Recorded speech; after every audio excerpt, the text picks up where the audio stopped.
আসসালামু আলাইকুম ও রহমতুল্লাহি ওয়া বারাকাতুহু। বিসমিল্লাহির রহমানির রহিম। শুরু করছি মৃত্যু সম্রাট অধ্যায়ের হিন্দুকুশ থেকে হিন্দুস্তান এর প্রথম পর্ব।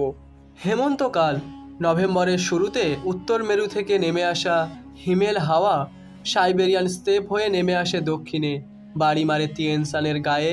তারপর সফেদ এই পবিত্র পর্বতমালার গা ঘেঁষে ক্রমেই আরও ভারী হয়ে নেমে আসতে থাকে নিচের দিকে। পড়তে পড়তে বাতাস জমে তৈরি হয় উচ্চচাপ। তিয়েনসান তার গায়ে এত চাপ সহ্য করতে না পেরে ফাঁক ফোকর দিয়ে সেগুলোকে ঠেলে দেয় তুর্কিস্তানে। শীতের হাড় জমিয়ে দেয়া বাতাস বইতে থাকে দক্ষিণে, আবার থামে আফগানিস্তানের উপর পামির মালভূমিতে। পামির আস্তে আস্তে সাদা হয়ে যাচ্ছে, মাত্র বরফ জমা শুরু করেছে হিন্দুকুশের গায়ে। মাঝে মাঝে হালকা তুষার ঝড় ঝাপটা মারছে ঘোড়াদের চোখে মুখে। মঙ্গল ঘোড়া কড়া শীতে অভ্যস্ত, এই ঠান্ডা তাদের কাছে বেশ আনন্দের ব্যাপার। চেঙ্গিজ খানের বাহিনী এখন পৃথিবীর ছাদ পামিরে। এখান থেকেই খাইবার পাস হয়ে তারা দ্রুত এগোচ্ছে লাহোরের দিকে। জালাল উদ্দিন সেই দিকেই গিয়েছেন। খানের নির্দেশ, যে করেই হোক এই বীর তরুণকে পাকড়াও করতে হবে। জালাল উদ্দিন পারোয়ানের যুদ্ধে জিতে গিয়ে হয়তো পিছু হটতেন না। হাতে 60,000 যোদ্ধা ছিল, সাথে আরও 1030 যোদ্ধা যোগ দেবার সম্ভাবনাও ছিল। আর সেটা সম্ভব হলে তিনি এই বাহিনী চালিয়ে দিতেন খোরাসান হয়ে সোজা উজবেকিস্তানে চেঙ্গিজ খানের বুকের ওপর। কিন্তু তুচ্ছ কারণে বিবাদ করে আফগানরা তার বাহিনী থেকে বেরিয়ে গেল। আফগানরা এর চরম মাসুল দিয়েছিল।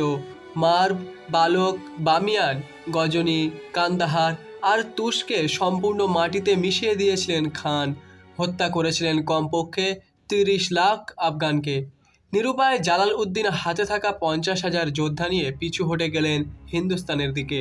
প্রথমে লাহোর, তারপর পেশোয়ার হয়ে মুলতান। সেখানেও টিকতে না পেরে আরও দক্ষিণে সিন্ধু নদ পার হয়ে পাঞ্জাবে ঢোকার পরিকল্পনা করলেন তিনি। চেঙ্গিজ আগাচ্ছেন সুচিন্তিত ধীর কদমে, প্রায় 2 লাখ যোদ্ধা নিয়ে। তার সামনে জালালকে ধাওয়া করে এগিয়ে যাচ্ছে সেদেরি নোয়াইন আর বালা নোয়াইন। তাদের সাথে 2 টুমেন সৈন্য। জালাল দিনে খুব একটা পথ চলেন না, সারা রাত ঘোড়া চালান মঙ্গলদের ফাঁকি দেওয়ার জন্য, কিন্তু তাতে বড় একটা লাভ হয় না।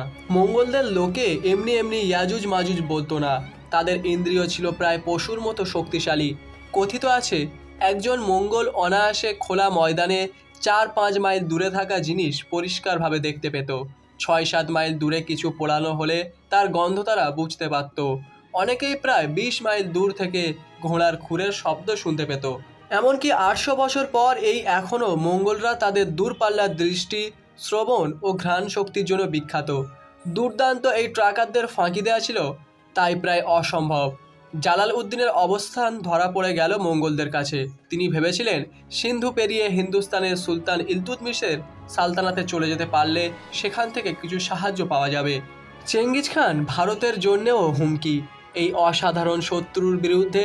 তাই ইলতুৎমিশের সাথে তিনি জোটও গড়তে পারবেন। কিন্তু সিন্ধু নদে কেউ নামতে পারছিল না, যে নামছিল সেই ভেসে যাচ্ছিল। অনেক চেষ্টা করেও যখন কোনো গতি করা গেল না, জালাল উদ্দিনকে তখন থামতে হলো। এভাবে কেটে গেল 2 দিন। হিমালয় আর কারাকোরামের বরফ গলা জলে বান ডেকেছে খরস্রোতা সিন্ধুতে। জালাল উদ্দিন চরম দুশ্চিন্তায় আছেন। তার 2 পাশে পাহাড়, সামনে বিশাল সিন্ধু, পেছনে ছুটে আসছেন চেঙ্গিজ খান।